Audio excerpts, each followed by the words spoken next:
it's Miss Jordan, and I'm just gonna start off with telling y'all a story. As y'all know, restaurants have opened back up, and I love Olive Garden. I like their cheesecake a lot, their breadsticks, their tea, their salads, everything. I was gonna try to go to Olive Garden the other day, and whenever I went in, they said there's gonna be a 20 to 30 minute wait.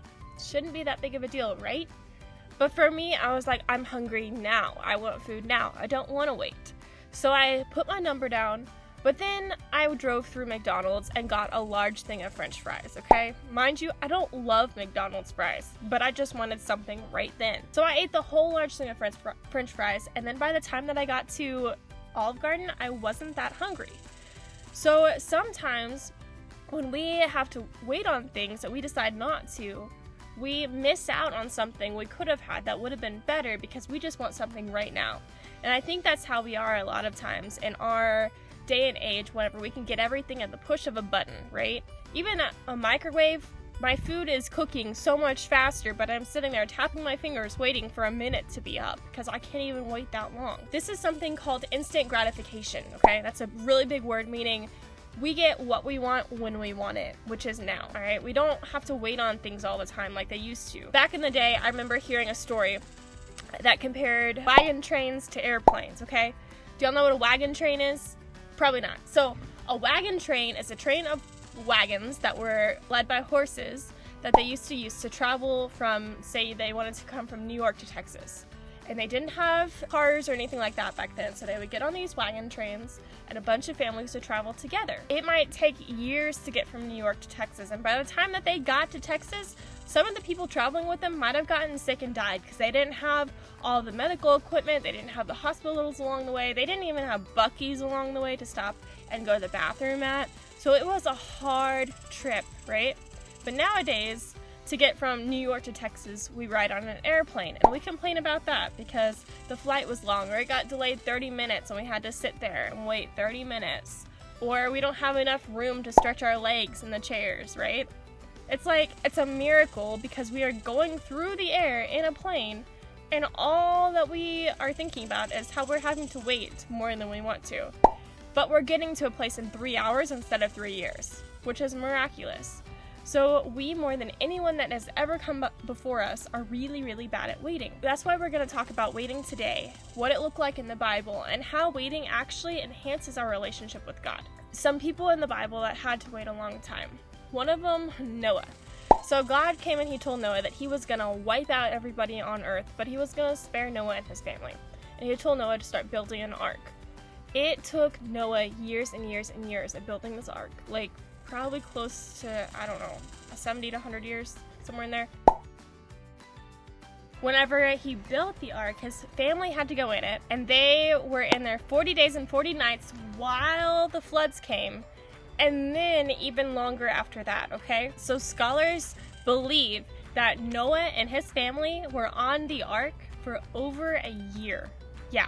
Over a year of being stuck on a boat with just your family, with a bunch of animals that are probably have to go to the bathroom, probably are really loud too, so you can't sleep at night. Your brothers and sisters, you're stuck there. You can't get away from them, can't go outside because it was raining for the first 150 days. So imagine that. We've been in quarantine for how long? Like 3-4 months, something, and we've been able to go outside some, we've been able to take some little trips, we can go on walks if we need to, and it's not raining constantly. And a lot of us are ready to go crazy. We miss our friends, we miss other people, maybe our siblings have seen way too much of us and we're driving them up a wall. But Noah and his family, that was their reality. Noah knew what it meant to wait on God. But because he knew what it meant to wait on God, he was so connected to God and God's will and God's character that God saved him when he saved nobody else. Noah and his family were the only ones that were saved during the flood because Noah knew how to wait on God and he knew how to trust God. And even after all those years, can you imagine how long it took him to build that ark? And they had never seen rain on the earth before. So yeah, building an ark that long and being like, I don't even know what this thing called rain is. That's what faith looks like, and that's what real waiting looks like and trusting God looks like. Another person that had to wait a while is Joseph. If y'all remember the story of Joseph, he got sold by his brothers into slavery, and then he ended up getting thrown in jail after because of an incident with Potiphar and his wife and stuff. And while most people in jail would have just been like, poor me, Joseph was making friends. His friends had dreams, and he had the ability to tell them what their dreams meant, and so he did. Well, when those friends of his ended up going and getting out of jail, they eventually remembered Joseph, and he got brought out of jail, and he got put at the right hand of the king, or of the pharaoh at that time, because he was faithful in his waiting. And he was still doing what he could for the Lord and doing what he knew that he was supposed to do. Sometimes, even whenever things don't look the way that they want, I know right now we've been waiting to see our friends, we've been waiting to play sports, we've been waiting to go to the movies, waiting for Six Flags to open maybe because it's summertime, or the water park. And we've been waiting and waiting and waiting, and it seems like it's taken a long time. But the people in the Bible, they waited even longer than we did, and because of that, they had rewards for them from God, because they waited faithfully. Some people that did not wait faithfully were the Israelites. After Moses got the Israelites out of their slavery in Egypt, he went to get the 10 Commandments. And he had to get 2 different 10 Commandments because the first one took so long that the Israelites decided that they needed to make themselves their own God, and so they made one out of gold that would look like a calf, and they started worshiping that God. Before he was even down with the tablet that had all of the 10 Commandments on it. So Moses got angry and he broke the 10 Commandments, and a lot of people died that day, and the Israelites had to suffer because of that, and they had to have consequences for what they did.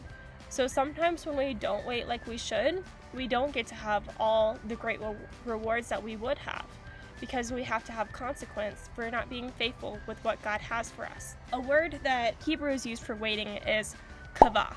I don't know if that's how to say it. It might be kaveh or kavah, but I'm saying kavah, okay? This word is used in Psalms a lot of times, and it's what David uses whenever he uses the word wait in Psalms. Our translations just call it wait, but originally the word kavah actually means to be entwined, to expect, to hope, to wait, or to look forward to.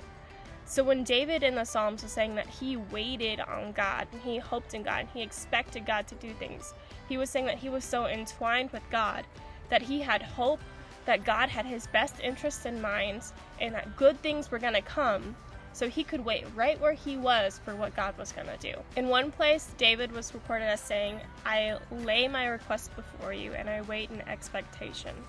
Meaning everything that he desired, he gave to God, and he waited expecting God to do what was best for him. Maybe it wasn't always exactly what he asked, but he knew that God had his best interest at heart and that God was going to do what needed to happen. David also said, "My eyes are toward the Lord." And any place that David recorded in Psalms where he had issues, he would look towards God, and he would turn his focus towards God in his waiting. This reminds me of my dog Jet. He's my black lab, and he has a command that I give him, which is the wait command. If I put something on his nose, or there's something on the floor, or I can stick it on his paw, on his tail, whatever I want to do, and I tell him wait, he won't touch it until I tell him he can. And the whole time his eyes will be focused on me. So we have that relationship that he knows that I'm going to give him something, or that I have his best interest at heart because he trusts me. So he knows if I tell him to wait for something, that there's a reward coming later on. When God tells us to wait, he's not telling us we won't ever have something, but he's telling us that he's going to give it to us when the time is right, whenever it's best for us. So here's a video of Jet for reference. Jet, wait.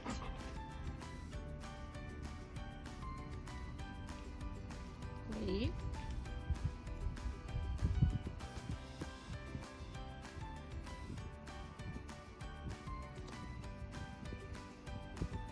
Okay, get it. So here's my challenge for you guys this week. I know that waiting has been hard. Waiting for everything that we want and not being able to get it in this time has been really difficult. But it's important that we practice being able to wait well. So even if it's making sure that you're waiting your turn patiently for a game that you're playing with your family, or for your food that's being cooked by your mom, or something like that, I want you to pay attention to the way that you wait, and to pay attention to your relationship with God in your waiting. So right now, God can use these moments that we have to teach us new things, just like he used the moments that Joseph had in prison to bring about something even better for his life than he had before. These moments of solitude with God are going to help us become entwined with God or become wrapped up with God, like the word quava means. And it means that in our moments of waiting, we can be so wrapped up with God that He's what matters most, that He's the most important thing to us, and that He's going to sustain us, and that He's going to give us something great later on. It's just like on Christmas Day, whenever we've waited for our presents all year long, we know if we open them before Christmas, we're not going to get them, right? And so we can trust our parents that they're going to be right there waiting for us when the time is right. Everything that we're missing right now is going to be right there waiting for us when the time is right. And in the meantime, we can use our opportunities that we have to grow our relationships with our families, to look into who God is more deeply in our own personal times, and to become more patient people overall and better at waiting. Another thing is, it's good for your brain to be bored. I know that sounds weird, but it actually is. So if you practice just being bored sometimes during the day, it'll help you learn to wait for things, because we're not very good at not having anything going on. And our ancestors and the people that came before us, they were better at that, so they could just sit there quietly waiting. If we're in a waiting room or a doctor's office or sitting somewhere for a long period of time and there's no TV, there's no cell phone, there's no tablet to play on, there's no crossword to do, nothing going on, and we're just sitting there waiting in a room by ourselves, we don't know what to do. Like for me, I panic because I don't know what to do just sitting there. Like there's nothing going on and I don't even know how to interact with the people around me well.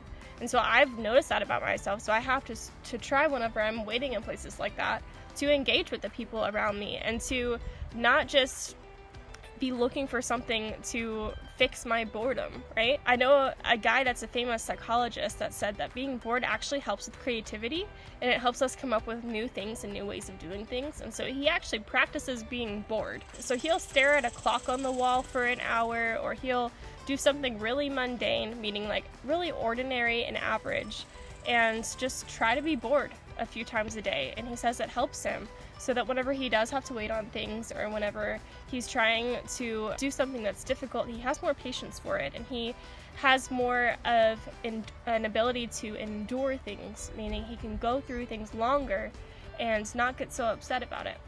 So I love y'all so much. Practice being patient, practice waiting, and know that we wait with expectation. That even is a thing for us in our Christian walk, right? We wait expecting that Jesus is going to come back. So we're waiting on this earth in the middle of everything around us that isn't always perfect, knowing that Jesus is going to come back one day and make everything right. So no, our waiting is not for nothing. And also know there is hope in waiting. The Bible says if we hope for what we can already see, that's not hope, right? Whenever we wait, it's our moment that we can have hope and we can have faith. That is something worth practicing.